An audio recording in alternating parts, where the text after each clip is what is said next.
Hello friends, welcome to Sathya's kitchen. நம்ம restaurant போனால் order பண்ணுற ஐட்டம்ஸில் கண்டிப்பாக பன்னீர் பட்டர் மசாலாவும் இருக்கும். அதே ரெஸ்டாரண்ட் ஸ்டைலில் பன்னீர் பட்டர் மசாலா ரொம்ப ஈஸியாக வீட்டிலே எப்படி செய்யலான்னு பார்க்கலாம் வாங்க. பன்னீர் பட்டர் மசாலா செய்கிறதுக்கு ஒரு பேஸ்ட்டை ஃபஸ்ட்டு ரெடி பண்ணிக்கலாம். அதுக்காக ஒரு பேனில் 1 டேபிள் ஸ்பூன் பட்டர் போட்டுக்கலாம். பட்டர் மெல்ட் ஆனதும் 3 பெரிய வெங்காயம் ரஃப்பாக கட் பண்ணி வச்சுருக்கோம், அதை சேர்த்துக்கலாம். இதை ஒரு 2 நிமிஷம் நல்லா வதக்கிக்குவோம்.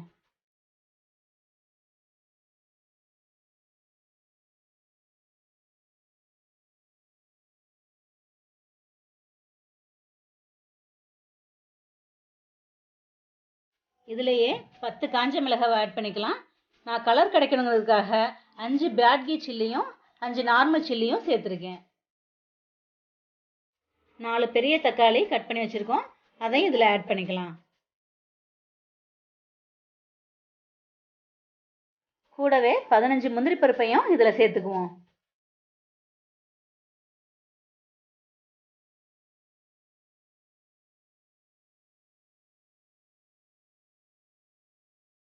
தேவையான உப்பு சேர்த்து இதெல்லாம் நல்லா வதக்கிக்கலாம்.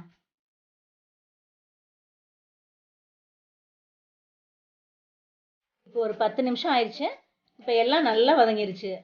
இந்த ஸ்டேஜில் ஸ்டவ் ஆஃப் பண்ணிவிட்டு இதை ஆற வச்சு மிக்சியில் ஃபைன் பேஸ்ட்டாக அரைச்சி எடுத்துக்கலாம். இப்போ பன்னீர் பட்டர் மசாலா செய்ய ஆரம்பிச்சிடலாம். ஒரு கடாயில் 1 டேபிள் ஸ்பூன் பட்டர் ஆட் பண்ணிக்கலாம். பட்டர் மெல்ட் ஆனதும் ஸ்டவ்வை சிம்லேயே வச்சு 1 டேபிள் ஸ்பூன் மிளகாய்த்தூள் சேர்த்து நல்லா மிக்ஸ் பண்ணிக்குவோம். ஹை ஃப்ளேமில் இருந்தால் மிளகாய்த்தூள் கருகிரும், அதனால் சிம்லேயே வச்சுக்குங்க.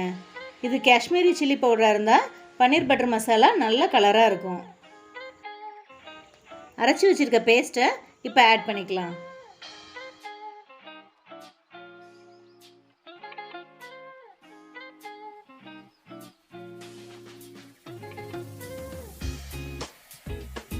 அந்த பாத்திரத்திலே கொஞ்சம் தண்ணி கலந்து அதையும் இதில் ஊற்றிக்கலாம். இதை மீடியம் ஃப்ளேமில் வச்சு ஒரு 10 நிமிஷம் மூடி வச்சு வேக வச்சுக்கலாம்.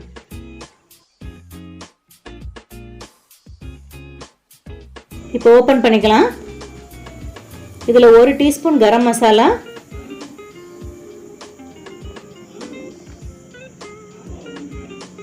1 டேபிள் ஸ்பூன் ஃப்ரெஷ் க்ரீம்,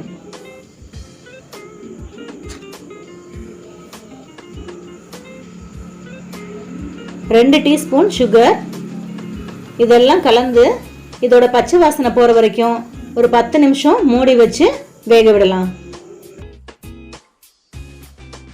இப்போ 10 நிமிஷம் ஆயிடுச்சு. பச்சை வாசனைலாம் போய் இந்த கிரேவி நல்லா திக்காயிருச்சு. இந்த ஸ்டேஜில் கிரேவிக்கு தேவையான தண்ணி சேர்த்துக்குவோம்.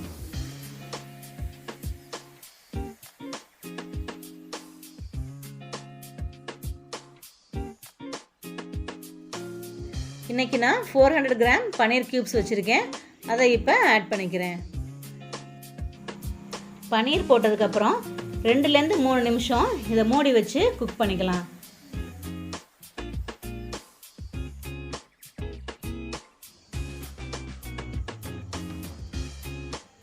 கடைசியாக இதில் கொஞ்சம் butter, fresh cream, kasuri methi இதெல்லாம் சேர்த்து இதை நம்ம ஆஃப் பண்ணிக்கலாம். கசூரி மேத்தி சேர்த்தா இந்த பன்னீர் பட்டர் மசாலாவுக்கு ஒரு நல்ல ஃப்ளேவர் கிடைக்கும். என்கிட்ட இல்லாததால் நான் இன்றைக்கி ஆட் பண்ணலை. பன்னீர்லாம் சாஃப்டாக வெந்து நம்மளோட பன்னீர் பட்டர் மசாலா சூப்பராக ரெடி ஆயிடுச்சு. நீங்களும் இந்த ஸ்டைலில் பன்னீர் பட்டர் மசாலா செஞ்சு ட்ரை பண்ணி பாருங்கள். எப்படி வந்துச்சுன்னு மறக்காமல் எனக்கு கமெண்ட் பண்ணுங்கள். இந்த வீடியோ உங்களுக்கு பிடிச்சிச்சுன்னா இந்த வீடியோவை ஷேர் பண்ணுங்கள். சத்யாஸ் கிச்சனுக்கு சப்ஸ்கிரைப் பண்ணுங்கள். தேங்க்யூ.